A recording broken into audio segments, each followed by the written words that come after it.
Hi and welcome to Winners Corner. This Saturday we are heading west, all the way to our neighbor country Norway and Momarken racetrack, who is hosting this week's V75 round. And Momarken, it distinguishes itself by its extremely long home straight, 240 meters.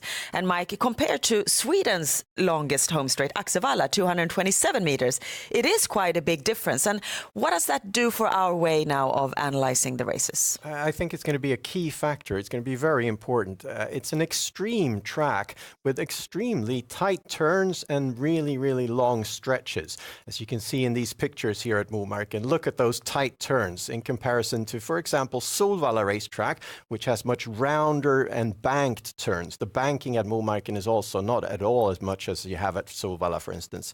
So the inside draws behind the gate, for instance, when the gate leaves, as you reach the stretch there, it's more difficult for the inside draws to accelerate behind the gate, and it's not as good as, for instance, Solvalla. So I think it's going to be a key factor as you analyze the V75 this Saturday. Take the track into account. Very well then. It will be interesting to hear what you have to say now then, Mike, about the races. And first of all, we start in race 7, which equals V75-3. It's the bronze division race. It's over a long distance, 2,640 meters. And here we find one of the biggest favorites of the day, Mike, in number 1, Adiago Trot. Why is he such a big favorite? He's a good horse. He comes with good form, but there are plenty of factors to go against him here. For instance, he's got the inside draw behind the gate. He's best when he's in the lead. I think it's going to be difficult for him to take the lead from the inside draw at Momarken. He's a sprinter, very efficient sprinter. We've got a long distance race here. He's going to have to come from behind. He's way too much of a favorite for my liking, at least. I'm going to go for number 7, Kick-Off Classic. I think this horse has a really good chance to win this one. Number 6 is a stablemate, very fast behind the gate, likely to take the lead here from a good draw and then surrender early to the stablemate, number 7, Kick-Off Classic. Unfortunately, we don't have any illustrations from second to last time when the horse won very good and really impressed me. Was first on the outside and just left the others behind. Then last time against easier competition showed continued form. So the form seems to be perfect on Kick-Off Classic. Loves the long distance. A horse that's won 13 out of 39 races is a very good racehorse. And I feel that this horse has more capacity than the earnings here and is up against horses he could beat from the lead. So this means that we start off with number 7, race 7 and horse number 7 in Kick-Off Classic. We move on now to the next race, race 9 we jump to. V75-5 is a class 1 race. It's an even race, Mike. What have you found for us here? It is pretty even, but there is one horse that stands out as completely overlooked compared to his chances. Number 10, Mega Star, a horse that I really like, always performs well, has been out of form for quite some time, and then now this year in February and March has raced really well. Second to last time at Solvalla, the horse was heroic. Was first on the outside, opened 10 first 500. I don't remember the time first 1,000, but it was really fast all through the race. Landed in 14.2 there, and that was a heroic performance. Then last time was out against easier competition and won it hands down. I think that was a perfect warm-up for this race. So Megastar for me is very early in this race and currently all the way down at I think 3% or something on the V75. So it looks like it's going to be a real outsider. A nice show bet there in race 9 on horse number 10, Mega Star. We turn the page now to the gold division in race 10, V75-6. The distance is 1,640 meters, and here maybe we have the most interesting horse of the day. Number 4, Pastore Bob, participated in the Elite Loppet last year, and he did his first race for the year last Wednesday. What impression did you get of him then? It was good. He was good. And it looks like he's got a bit of a penalty kick here. It was against really easy competition last time, but the way he looked, I think we're going to see him in the Elite Lop this year again.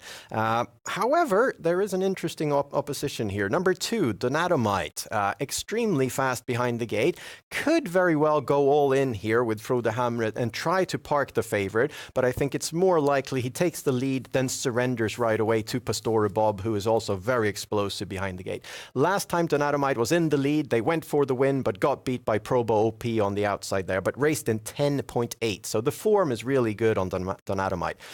Over this extremely long final stretch, I think it's very likely that Frode Hamre surrenders the lead to Pastore Bob, then waits for an opening over the final stretch. And the form that Donatomite has at the moment, I don't put it past him to go past Pastore Bob over the final stretch here. So for me, Donatomite is the most interesting bet, but I'm going to go for the Quinella, which feels relatively safe. A nice Quinella here in race 10 on horses number 2, Donatomite, and number 4, Pastore Bob. And this race also leads us in on the daily double, since race 10 equals DD1. And we can see if we look at your DD system, Mike, that you go for number 2, Donatomite, as a banker here. Yeah, I think Pastore Bob is going to be a huge favorite here. Everybody reads the race the same way here. Pastore Bob easily to the lead, then just leaving the others behind. But I feel that Donatomite has a chance to take him down over the final stretch, and the way the odds are going to be, that's my bet. DD2 is a class 2 race over full distance, and also this race, it looks quite even to me. What do you make of it? This is wide open, but the one that I feel is first for me is number 2, Marcelo Wibb. This horse came back after winter training now. He was a 3-year-old last year, was out against some pretty tough horses, then came back now after winter training, and I really liked what I saw. Somewhat defensively driven by Johan Untersteiner in his comeback, but the way he finished there was very nice indeed, and I think he's going to have a really, really nice season. Could be that they pull the shoes for the first time on him, and that would be very interesting. But either way, he's going to move up in form with that race, and I think he's the one to beat here. That's great. So we have one single combination for the daily double this Saturday. The V75 round this Saturday at Momarken Racetrack has the potential of paying quite well if we succeed to get 7 corrects. And Mike, how would you describe this round now? Well, in the early bets, there are several favorites that seem to be really, really huge favorites, and I find good reasons to go against almost all of them. So if the percentages stay the same, it's an interesting round. Okay, then let's see how you solved this challenge. 2 bankers, they come in the 3rd and the 4th leg, and we've already talked about the number 7 Kickoff Classic in V75-3. But in the 4th leg, where we have a hard-to-figure-out race with 15 cold-blooded horses over full distance and the circular start, you found us the 2nd banker of the day, number 4 Roly Eld. Tell us about him. Yeah, at first I had 5 or 6 horses in this race because I've seen them in Sweden, and then I checked all these horses out on video, and number 6 Roly Eld's last race just blew me away. He was out against really, really top-notch competition there. Finished 2nd behind Ulsrud Thea.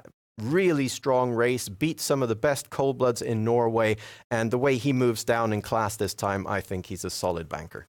All right, then. We have a couple of other races to go through before we can summarize this V75 system. And that is, we start in the 1st leg. Big field over the long distance, 3,140 meters, Mike. Circular start, looks difficult. How have you been thinking here selecting these 5 horses?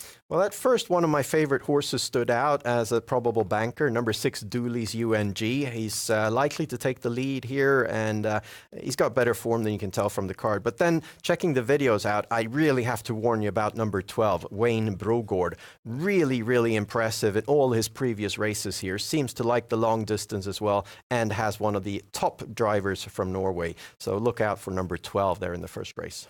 We move on to the 2nd leg. It's a race for mares, full distance circular start, 14 horses this time. They divided up over 2 tiers, Mike, and this is the race where you spend most marks. Is there any of them that you want to race as a likely winner here? It's a pretty low-grade race.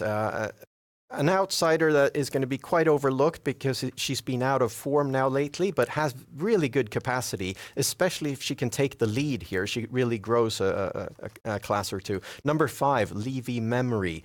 Has been out of form, but hopefully if she comes back to her normal standard like she had back in January, early January, then she could definitely win this one at very high odds. So, our V75 system this Saturday consists of 960 combinations. Thank you, Mike, for your effort today. It sounds really good. I'm hopeful. And thank you out there for watching. And we wish you the best of luck now with your bets at Momarken Racetrack. And of course, you can find out more information about this race day at our website, swedishhorseracing.com. Bye-bye.